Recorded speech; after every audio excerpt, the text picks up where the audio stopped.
Chapter 4, Lesson 6, Quadratic Formula and Discriminant, Day 2. So today we're going to take a look at the discriminant part of the quadratic formula. So quadratic formula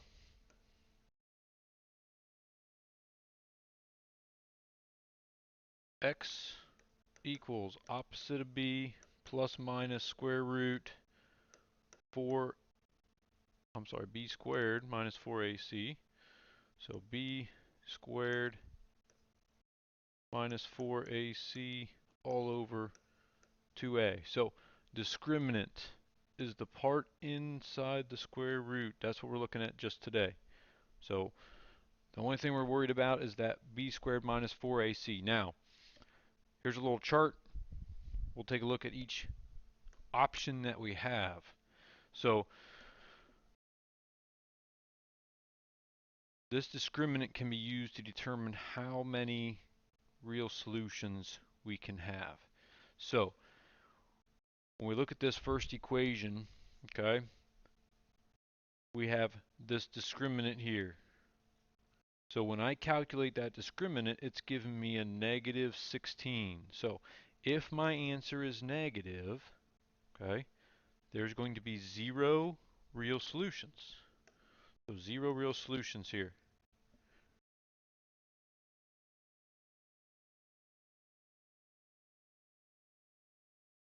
Okay, 0 real solutions. Now, my graph, if I look at this graph,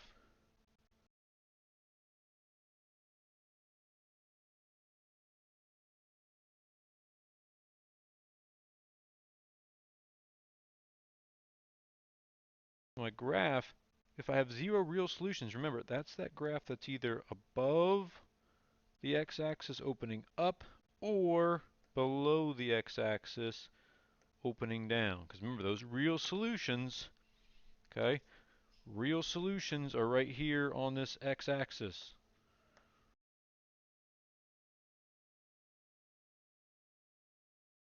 So no real solutions, no x-intercepts. Now, with that, if I have 0 real solutions, I still have 2 solutions. That means that there's going to be 2 imaginary. So I have 2 imaginary solutions. And again, those are those plus and minus, okay? So plus and minus when we do our square roots, okay? So take a look at option number 2. So we have x squared plus 10x plus 25. Again, we calculate this b squared minus 4ac, and we get 0.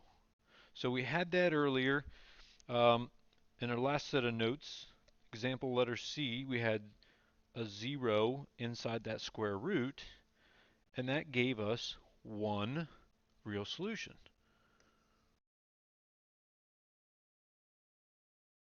The 1 real solution, remember, this is called that double root.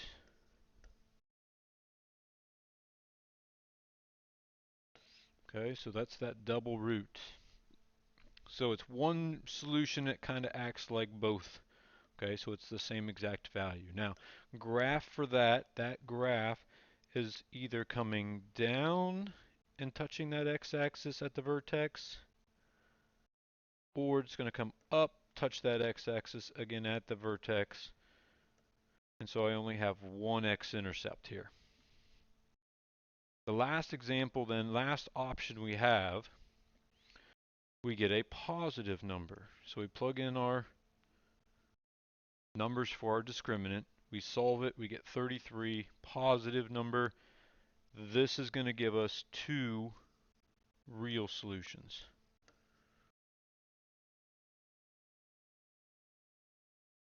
Okay, so again, if I have 2 real solutions, I have 0 imaginary. So 0 imaginary solutions. Okay, so 0 real solutions means 2 imaginary. 1 real solution is a double root. Okay, counts for both solutions. 2 real solutions means 0 imaginary solutions, okay? So that 2 real solutions, that graph comes down, touches the x-axis at 2 spots, or goes up, touches the x-axis again at 2 spots, and I have 2 x-intercepts on that graph. Okay? So those are your possibilities. Negative discriminant, 2 imaginary, no real.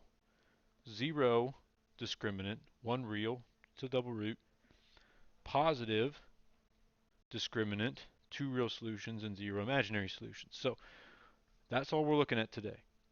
What kind of solutions am I going to have? So state the value of the discriminant, determine number of solutions. So again, that discriminant is just the b squared minus 4ac. So again, we have our a, our b, and again, we need this set equal to 0 to find that c. So we're going to subtract 12, okay? So if I rewrite this, we'll get rid of this for a second.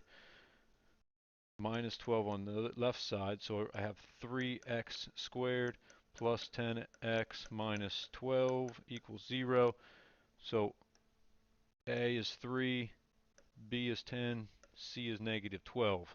So b squared, so 10 squared minus 4, a is 3, c negative 12. Okay, and again, sometimes you can kind of look at these numbers and say, okay, this is going to give me a positive, this is going to give me a negative, this is going to give me maybe close to 0. You may have to solve that one. But 10 squared minus 4 times 3 times negative 12. Plug that in our calculator, and we get a 244. So positive number, okay, so since this is positive, I can then say that's going to provide me with 2 real solutions. That's it. That's what the discriminant is going to tell us. Okay, so pretty easy. Again, it's part of the quadratic formula. Okay, so we're not doing anything we hadn't already done. So let's take a look here at B. Again, set equal to 0 already. So we're good. We can find our A, B, C. So A, B, C. So let's find that discriminant. So B squared. So again, you can only, if you want to just type the positive number in, you can. Or you have to put that negative 30 in parentheses. Minus 4 times A, 9 times C, 25. Again, plug that in my calculator, and I get 0. So it's a 0. So that means 1 real solution. Okay? And the last one, again, make sure it's set equal to 0. This one's not. So we have to solve for and get rid of that minus 10. So we're going to add 10 to both sides of that equation. So 6x squared minus 10x plus 10, and that equals 0. Now I can identify A, B, C. So A, B, C. So B squared again. If you only want to put the positive in there, that's fine. 10 squared minus 4 times A, 6 times C, 10. And again, this works because negative 10 squared equals 100 and 10 squared equals 100.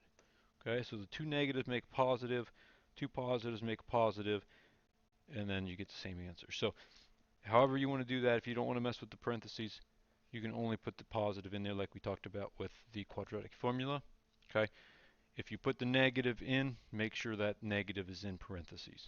Okay, so simplify that in our calculator, and that is going to give us a negative 140, as you can probably predicted. This is going to be that negative answer, which is going to be then 0 real solutions. So without graphing it, we can use the discriminant to determine how many solutions that we have. And if again, if I have 0 real solutions, I still have 2 solutions. That just means they're going to be 2 imaginary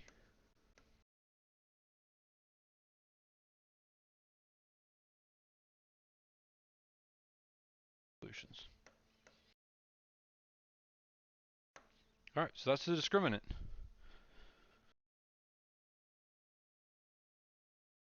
Now we're going to add a couple extra things on here. Okay. So solve using the quadratic formula. Since we learned about imaginary numbers, we can solve the traditional no solution problems out further. So we're going to solve this using the quadratic formula.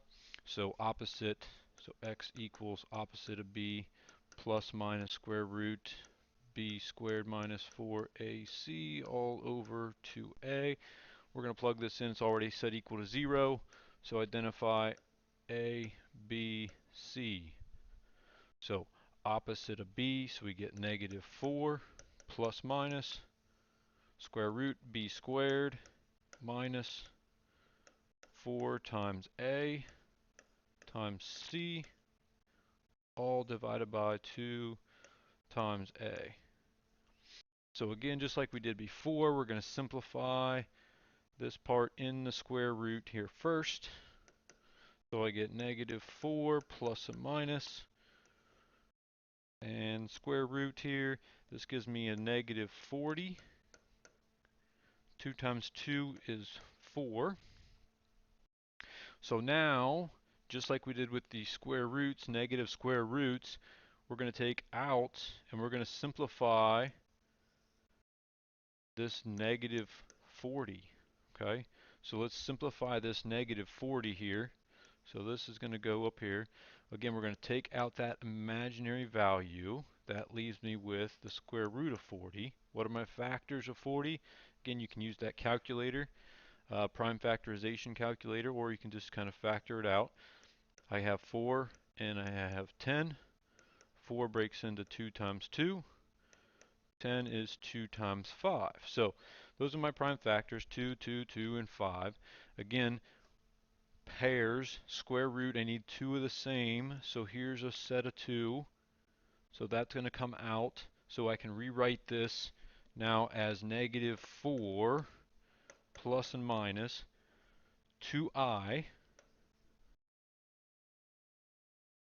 And then the 2 times 5 goes back in the square root. Okay, so 2 times 5 gives me 10. And we're all divided by 4. Okay, so the square root of 40 simplifies up here. You can see this is going to give me 2i square root 2 times 5. Didn't use the 2 and the 5, so those go back in the square root. So 2i square root of 10. Now, we can simplify this. So I then look at my three numbers, 4, 2, and 4. Okay, what number goes into all three numbers? 2. Okay, so 2 times 4, or 2 times 2 is 4. Same thing down below, 2 times 2 is 4. So 2 goes into all three. And now to be able to simplify this, it has to go into all three numbers. Okay, so since this does, I can factor out a 2. So I'm going to take out a 2, take out this 2, take out this 2, factoring out of the problem. Okay, so then I end up with negative 2 plus and minus I square root of 10 all over 2. Those are my two solutions. That's all the further we're going to go. You do not have to, again, if it's not a whole number, I don't have to split positive negative. Okay, so with these imaginaries, the plus minus in there, that's my two solutions. So I have negative 2 plus I square root of 10 over 2, and negative 2 minus I square root of 10 over 2. I don't have to write them separately. I can keep them together. Plus minus, two solutions, two imaginary solutions. Okay, and we're done.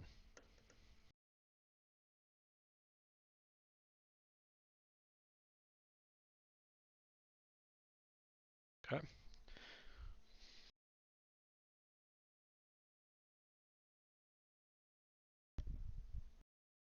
So here you can find some extra practice problems here on the bottom of your notes. If you want to practice those on your own, okay, I will put the answers on here, and then you can check these with the video and see how you do.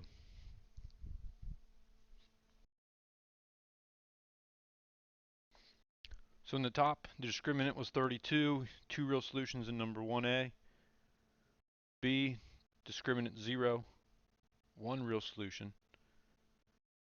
And in letter C, discriminant 484, so two real solutions again in letter C. Again, if you didn't get letter C, make sure you add that 8 over before you find your ABC. Okay? Make sure it's set equal to 0 before you do anything with these quadratics. Graph, factor, quadratic formula, discriminant. Okay?